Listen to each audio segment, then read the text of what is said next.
Hi, all the students. Welcome once again to AceCat. And today we are going to take one very important question, which is actually based on para completion. तो आज का जो question है students para completion where a sentence is given to us and among the four blanks we need to find out वो sentence कहाँ पर fit होगा. ऐसे दो क्वेश्चंस कैट में जरूर आते हैं एंड एक अच्छा पैटर्न है. कैट 2025 and 26 के courses already so many students have enrolled. They are enrolling. तो स्टूडेंट्स आप लोग भी पीछे नहीं रहें और कैट को लेकर कोई भी चांस बिल्कुल ना लें. And here comes the question where you people have to find out the correct answer. And students अच्छी तरह से पॉज करके सबसे पहले इस क्वेश्चन को पढ़ो and then listen to my explanation. Done.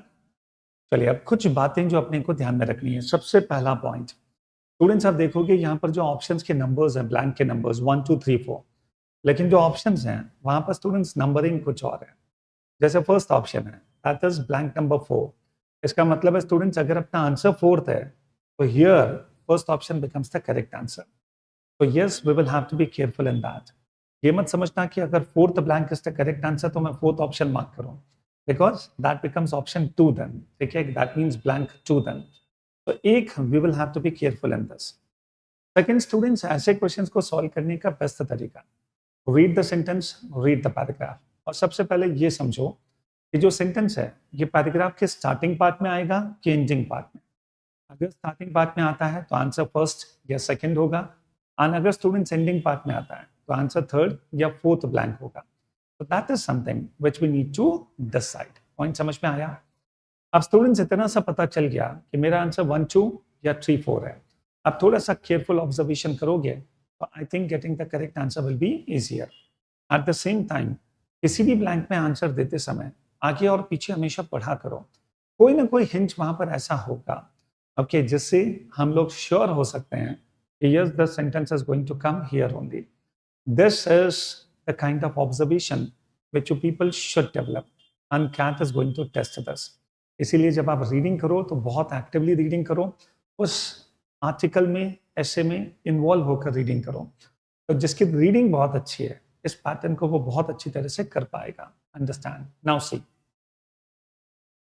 sentences and probably much earlier moving the documentation for kissing back 1000 years compared to what was acknowledged in the scientific community. Research has hypothesized that the earliest evidence of human lip kissing originated in a very specific geographical location in South Asia 3500 years ago. अब students आप देखो कितने सारे लोग हैं. Okay, अब research का topic क्या है कि ह्यूमन लव किसिंग सबसे पहले कहाँ ओरिजिनेट हुई होगी. ओके, मतलब पीपल भी क्या क्या रिसर्च करते हैं. स्टूडेंट्स अब देखो यहाँ पर एक नंबर मेंशन है 3500. यहाँ पर स्टूडेंट्स किसिंग बैक 1000 ईयर्स. तो एनीवे फर्स्ट ब्लैंक में फिट होगा? I don't think so. Coming on from there it may have spread to other regions. और वैसे भी स्टूडेंट्स अगर मैं वन में कुछ भी नहीं लेता हूँ तो भी ये दोनों सेंटेंसेस आपस में प्रॉपर्ली जेल होते हैं.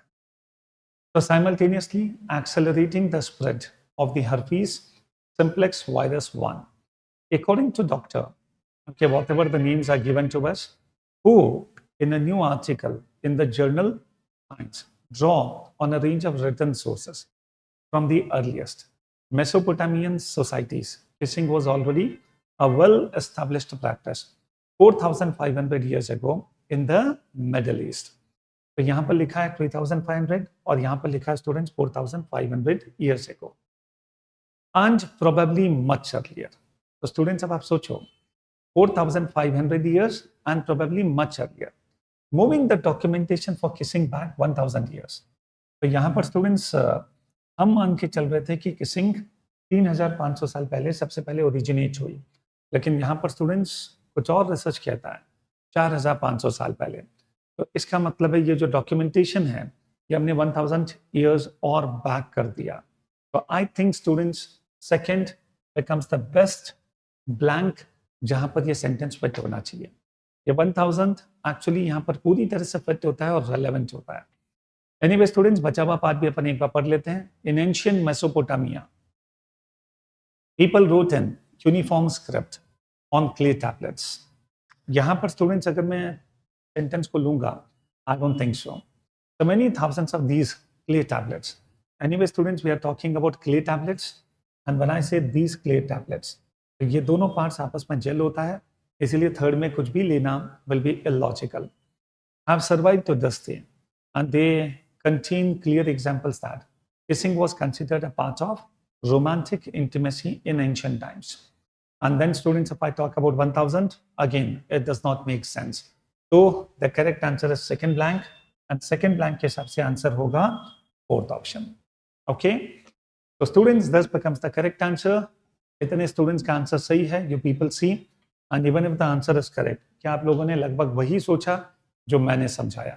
अगर सेम लॉजिक पर you people have given the answer, that means accuracy बहुत अच्छी होगी, इसमें कोई डाउट नहीं. चलिए, see you soon with a new question. Thank you.